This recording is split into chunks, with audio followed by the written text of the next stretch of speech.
Saka Podcast, tiada hari tanpa prestasi.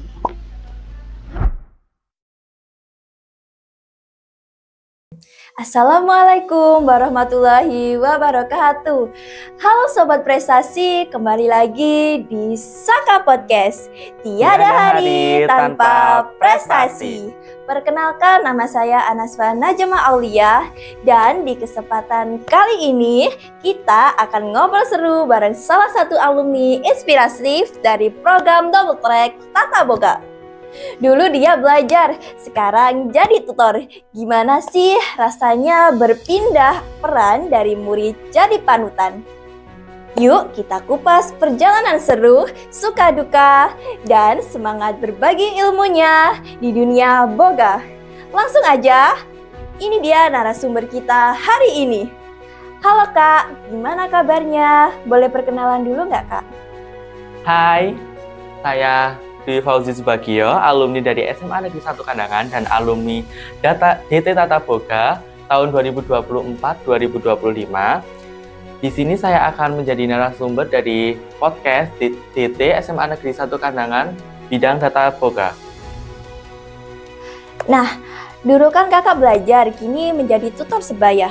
Bisa diceritakan nggak Kak, awal mula kakak itu ikut double track Tata Boga di sekolah waktu dulu? Apa sih yang membuat kakak itu tertarik waktu itu buat masuk ke program tersebut? Dulu itu sebenarnya kayak DT Tata Boga atau DT yang lain itu kayak mikir saya sih, apa sih DT gitu. Terus usut punya usut saya cari tahu di internet, ternyata DT itu kayak program menaungi siswa yang mempunyai hobi dan bakat tersendiri di bidang tersebut. Berhubung saya suka masak dan saya juga mungkin ingin kayak mengeksplor bidang masakan tersebut, saya terjunlah ke DT Tata Boga. Tapi tidak hanya itu, saya juga mengalami kayak kendala di waktu saat itu. Kayak dulu itu nggak pernah langsung bisa masuk secara mulus kayak anak-anak gitu loh. Jadi ada kendala, saya nggak keterima. Jadi kelas 10 saya coba daftar DT Boga, saya nggak keterima. Terus kelas 11 saya mencoba daftar lagi dan nggak keterima lagi. Dan akhirnya ada salah satu guru yang membantu saya untuk daftar lagi. Dan alhamdulillah keterima di saat itu juga. Waktu nggak keterimanya itu kakak kayak ngerasa sedih banget gitu nggak? Sebenarnya sih sedih banget, cuma di sisi lain kayak ya udahlah, bukan rezeki lagi gitu loh. Jadi aku juga kayak mengeksplor sendiri di rumah, kayak belajar sendiri. Dan juga waktu itu kan udah ikut orang dari kelas 9 SMP, jadi kayak udah terbiasa kayak di dapur gitu loh. Jadi kelas 10 itu sempat pindah tempat kerja dan itu alhamdulillah langsung ke bagian kepala kitchennya gitu. Kepala kitchen, bukan kepala kitchen tapi lebih ke pertama kali ada di kitchen gitu. Jadi sebelum banget ada orang-orang di kitchen, sempat ada orang satu cuma dipindah ke barista, terus dilempar ke saya. Dan itu pun yang pertama kali gitu. Oh jadi gitu. Iya. Hebat banget. Saya juga kaget banget sebenarnya, cuma alhamdulillah juga kan yang ownernya juga sangat baik hati dan bisa tahu kalau anak ini itu kayak nyambi kayak sekolah gitu. Jadi kayak udah tahu sebenarnya kayak gimana gitu. Siap. Kan dari pengalaman yang kakak cerita ini, pengalaman paling berkesan selama kakak menjadi peserta program double track itu apa? Misalnya boleh tentang praktek, lomba, atau bahkan kerja pas bareng teman-teman gitu. Sebenarnya kalau kesan itu banyak banget, dan saya setelah jadi alumni pun itu bakalan kangen terus, kayak ketemu anak-anak yang lain di DT Tata Boga, kayak praktek, kayak ada mitra Dudi yang didatangkan langsung dari pihak-pihak yang udah dipilih kayak gitu, dan dikasih tips and trick sama orang-orang tersebut. Itu sangat benar-benar kayak berkesan banget. Dan satu lagi itu ada di kesempatan lain itu saya alhamdulillah juara 1 lomba masakan Ibu Kartini kalau nggak salah, yang mengolah mie gitu. Wah keren banget. Itu yang menurut saya terkesan banget yang dapat. Dan itu kayak hari terakhir, bukan hari terakhir sih, kayak detik-detik terakhir meninggalkan sekolah, karena itu kan udah alumni gitu loh, udah benar-benar mau lulus, mau ada acara kelulusan gitu. Jadi kayak ya Allah, ini udah di titik terakhir ikut lomba dan saya jadi pemenangnya gitu, dan gak nyangka banget. Dari kan kakak pernah jadi pemenang lomba nih, ada tips nggak buat dari kakak buat jadi pemenang lomba itu gimana? Kalau aku sendiri dari tips itu kayak perbanyak prepare dari awal sih. Jadi kayak yang perlu disiapin udah disiapin dulu, yang perlu disiapin lebih lama gitu loh. Kayak motong ayam, kayak motong sayur, nyuci sayur kan itu yang paling lama. Jadi kayak sebenarnya itu harus dikerjakan lebih dulu gitu. Jadi kayak membuat, kayak kemarin kan aku buat kaldunya kan sekitar kurang lebih itu 15 menit. Jadi saya buat kaldunya dulu 15 menit, terus motong ayam, nyuci sayur dan lain-lain, dan membuat bumbu halus sama numis ayamnya buat biar resep gitu. Jadi kayak tips and triknya memperbanyak sisain waktu luang buat plating aja sih. Soalnya itu yang menambah nilai dan estetika saat dihidangkan gitu. Itu kan tadi buat pengalaman paling berkesan. Nah, sekarang pengalaman paling menantang saat ikut double track tata boga itu apa, Kak? Kalau paling menantang sih, menurut aku itu sebenarnya nggak menantang banget ya. Cuma mungkin dari siswa lain ada yang merasa menantang gitu. Kayak jangan dihadapi kalau itu menantang. Sebenarnya kayak nggak usah takut, nggak usah ragu, dihadapi aja dulu. Jadi kayak kemarin tuh kan ada suatu event di mana orang tua kan datang ke sekolah buat ambil rapot, kan ada event disuruh jualan. Dan itu sebenarnya ada sempet mikir kayak ini, aku nggak ya gitu. Dan kita kalau mikirnya kayak gitu, nggak akan jalan terus. Jadi kayak mikirnya kita itu harus optimis kita bakalan kejual gitu. Dan alhamdulillah kemarin itu kejual tahu bakso sekitar 60 pieces saya bikin. Dan itu balik modalnya lebih daripada modal awalnya gitu. Jadi sebenarnya nggak ada yang terlalu menantang. Cuma kalau dihadapi secara serius dan kayak tanpa putus asa, pasti bakalan bisa gitu. Bagus banget, keren banget, saya suka banget. Semoga saya bisa kayak Kak Fauzi ya. Amin, pasti bisa. Nah, gimana sih perasaan ketika pertama kali Kak Fauzi diminta buat jadi tutor sebaya? Kan dulu Kak Fauzi itu belajar, kan sekarang udah jadi tutor sebaya nih. Nah, ada rasa grogi nggak? Atau justru malah semangat banget nih gitu? Kalau jadi tutor sebaya, sebelumnya kan sama-sama murid gitu ya, terus tiba-tiba ditunjuk jadi, dan itu ada seleksinya. Sebenarnya ada seleksinya, jadi kayak benar-benar suruh isi itu dan ada benar-benar kayak kriteria yang diperlukan kayak gitu. Jadi sebenarnya bukan lebih ke grogi tapi lebih ke semangat. Oh, jadi bisa nih kayak jadi bukan apa-apa ya, tapi kayak bisa dicontoh buat adik-adik yang lain kalau sebenarnya mereka juga bisa jadi tutor sebaya gitu. Jadi lebih ke semangat bukan ke grogi. Biasanya tahap seleksinya tuh pakai wawancara atau gimana, Kak? Kalau kemarin itu berhubung kayaknya saya udah alumni ya, dan sebelum alumni udah kayak ada omongan kalau ada tutor sebaya, dan ikut saya langsung tanya-tanya link form untuk kirim file kayak foto siswa, kayak data-datanya. Jadi kayak benar-benar saya cari tahu linknya dan alhamdulillah kedapet, dan saya langsung isi secepatnya. Jadi sebenarnya sebelumnya itu ada link kayak khusus untuk pendaftaran tutor sebaya. Jadi udah kayak bener-bener semangat sebelumnya gitu. Mungkin ada siswa yang lain yang semangat buat jadi tutor sebaya, cuma saya lebih pengen optimis, saya pengen gitu. Ih, keren banget ya. Itu tantangannya pas Kak Fauzi jadi tutor sebaya itu apa aja sih? Kayak semisal mungkin ini anak ini susah banget nih buat diajarin gitu. Kayak kalau tantangannya sih dari anak-anak yang sebelumnya belum pernah kenal gitu. Ada kan ya sebagian ada yang udah tahu karena kan adik kelas, ada sebagiannya belum tahu karena murid baru kayak baru datang setelah saya jadi alumni gitu. Kayak oh ini ternyata kriterianya kayak gini gitu. Ada yang semangat dan antusias buat ikut DT, ada yang cuma biasa, saya memang benar-benar pengen ikut DT gitu, tak ada yang benar-benar pengen mendalami gitu. Jadi harus benar-benar bisa menggerakkan sih kalau aku. Jadi kayak oh anak ini kayak gini, harus dibangkitkan kayak gini, dan rasa jiwa-jiwa berwirausahanya itu sangat minim yang di tahun ini. Yang saya hadapi itu kayak gitu. Jadi benar-benar saya harus menggerakkan anak-anak biar bisa berwirausaha sendiri, dan kayak mencari modal itu nggak harus pinjam orang tua, tapi kita bisa menyisihkan kayak uang saku, kayak gimana gitu biar kita punya modal dan bisa berwirausaha sendiri. Jadi sekecil apapun kalau kita niat pasti bisa menjadi besar usaha tersebut gitu. Keren banget. Ini untuk pertanyaan selanjutnya ya Kak.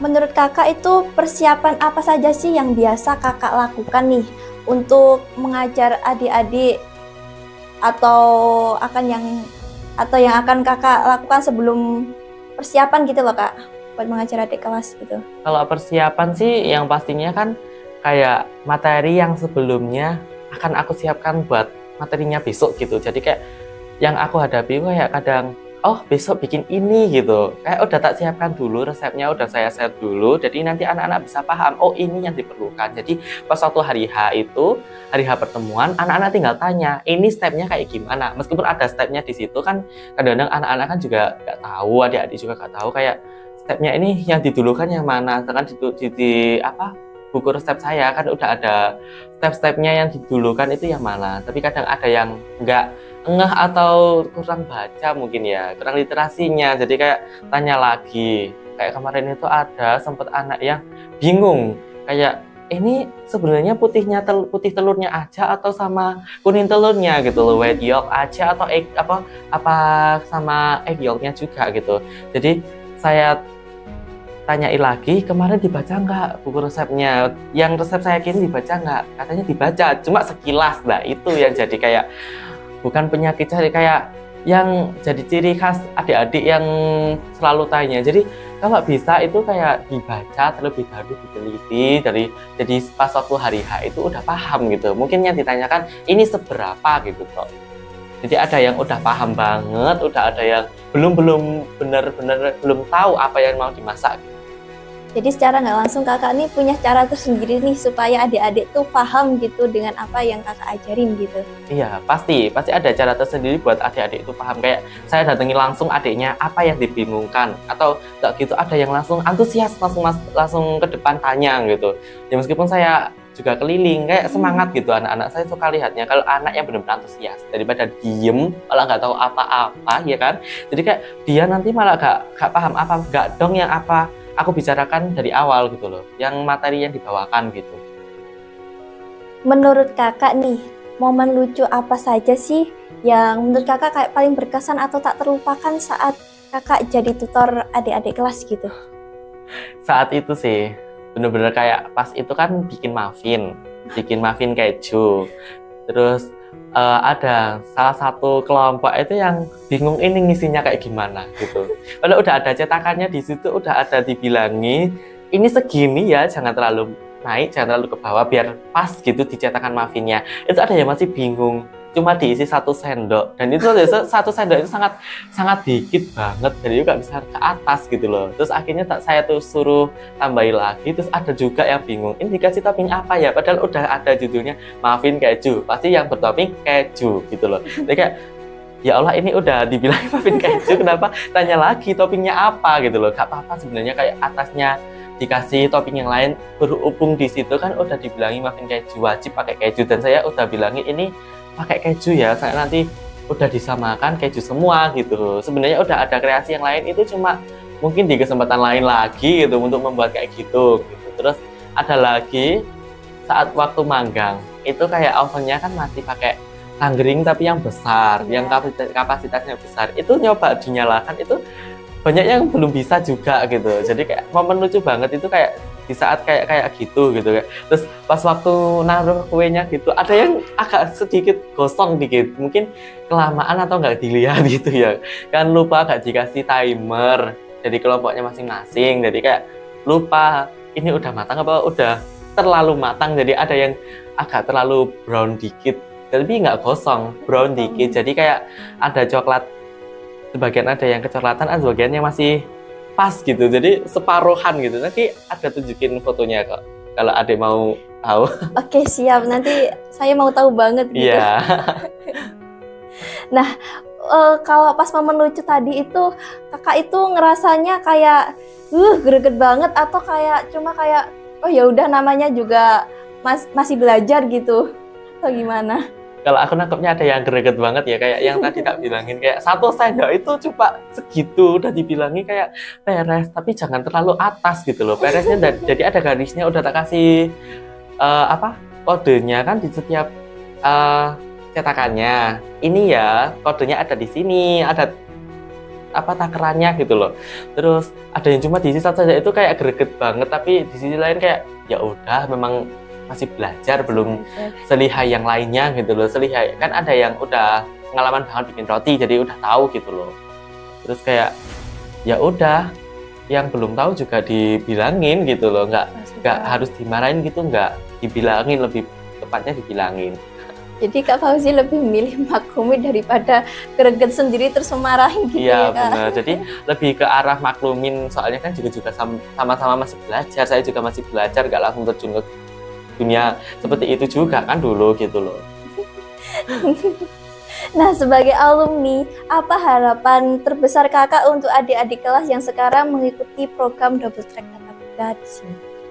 Sebagai alumni, saya berharap sih kayak adik-adik Tatap Muka lebih semangat, lebih optimis untuk maju dan tidak takut, atau kalau ada tantangan yang saya bicarakan kayak tadi, kayak aku lu takut kayak gini, nggak usah perlu ditakutin. Semakin besar tantanganmu, semakin besar peluang untuk menjadi suksesmu gitu. Jadi kayak nggak usah perlu takut, nggak usah perlu grogi, dihadapi aja secara serius, secara niat, secara santai gitu. Kayak kalau kalian menghadapinya santai sambil kayak guyon atau gimana gitu, pokok versi sendiri dari adik-adik kalian semua gitu, kayak jadi versi terbaikmu aja. Jadi kayak gak usah grogi, gak usah takut untuk menghadapi tantangan. Pasti kalau tantangannya besar, pasti akan peluang untuk menjadi suksesnya juga besar. Dimanapun kalau kamu gagal, malah gini, kayak contohnya kayak ada lomba, kalian nggak menang gitu ya, kayak lomba masak nggak menang. Justru kalian kalau nggak menang kayak ikut MasterChef itu, meskipun kalian nggak lolos jadi MasterChef atau The MasterChef Indonesia, itu kayak kalian masih dikenal orang banyak gitu, dan kalian itu masih jadi naungan orang banyak, panutan orang banyak. Kalian juga bisa bikin platform sendiri, kayak bikin konten-konten masak sendiri. Jadi nggak melulu kalau gagal itu bakalan nggak akan dikenal orang. Justru malah ada gagal itu kayak, oh ini loh kemarin peserta kayak gini gitu loh. Jadi kayak orang-orang itu bakalan tahu, oh ini juga punya bakat tersendiri buat menjadi kayak influencer, atau memang pengen jadi kayak tutor atau panutan gitu. Jadi nggak perlu melulu putus asa atau bukan berserah ya, kayak putus asa atau kayak down gitu. Jadi lebih semangat aja. Sungguh luar biasa sekali ya Kak Fauzi ini, motivasinya tuh ngena banget di hati gitu. Mungkin karena pengalaman pribadi ya Kak gitu. Iya, pengalaman pribadi sendiri. Skill apa aja sih yang menurut kakak paling penting untuk dimiliki tutor sebaya selain jago masak nih? Kalau skill tersendiri sih kayak pinter-pinteran, kayak kalian akrab sama adik-adik atau anggota baru. Terus yang kedua, public speaking juga harus dijaga. Jadi nggak melulu ucapannya itu harus bahasa Indonesia kayak yang formal gitu. Sesekali diajak guyon pakai bahasa Jawa itu malah lebih enak gitu loh. Yang denger itu lebih, oh ternyata blater ya. Kalau bahasanya mungkin bahasanya di desaku kan blater itu kayak apa ya? Blater itu akrab gitu loh. Jadi nanti adik-adik itu anggapnya itu, oh anak ini blater gitu. Jadi semakin kalian blater sama adik-adik atau anak-anak, semakin anak-anak itu merangkul kita kayak, oh masnya asik, kakaknya asik gitu, banyak asik. Jadi kayak anak-anak itu nggak takut gitu sih. Jadi dibikin seru aja gitu. Dibikin seru aja dan dibikin sesekali itu kayak ada candaan gitu. Nah terakhir nih, apa sih pesan yang ingin kakak sampaikan untuk siswa lain agar semangat ikut program Double Track dan nggak takut buat jadi tutor sebaya selanjutnya? Kalau pesanku sih lebih baik kalian menjadi tutor lebih awal, kayak gimana ya, tutor sebaya dulu. Nanti kalau kalian udah disuruh menjadi, atau ya alhamdulillahnya jika rezeki kalian disuruh jadi tutor dari suatu organisasi yang lebih besar, kalian nggak akan grogi gitu. Jadi kayak jika ditanyai gini-gini, udah terbiasa menjawab seperti itu. Jadi kalian jangan takut untuk menjadi tutor sebaya, karena tutor sebaya tidak semenakutkan itu dan tidak semenantang itu. Jadi kayak tutor sebaya itu asik. Kalian juga bisa menghadapi adik-adik kelas, juga bisa tahu ciri-ciri dari adik-adik kelas itu kayak gimana, dan pastinya kalian juga sangat bermanfaat dan berarti bagi mereka semua. Dan terus untuk yang belum masuk ke dan belum join ke DT Tatap Muka atau DT-DT yang lain, kalian bisa banget join karena itu akan menambah skill kalian dan akan menambah minat dan bakat kalian di bidang masing-masing. Wah, luar biasa sekali ya perjalanan narasumber kita kali ini. Dari pelajar penuh semangat, kini berbagi ilmu dengan sebagai tutor sebaya yang sangat menginspirasi. Semoga cerita ini bisa motivasi kita semua untuk terus belajar berkembang dan gak takut ambil peran. Sekian dari kami. Wassalamualaikum warahmatullahi wabarakatuh. Jangan lupa Saka Podcast, tiada hari tanpa prestasi. Saka Podcast, tiada hari tanpa prestasi.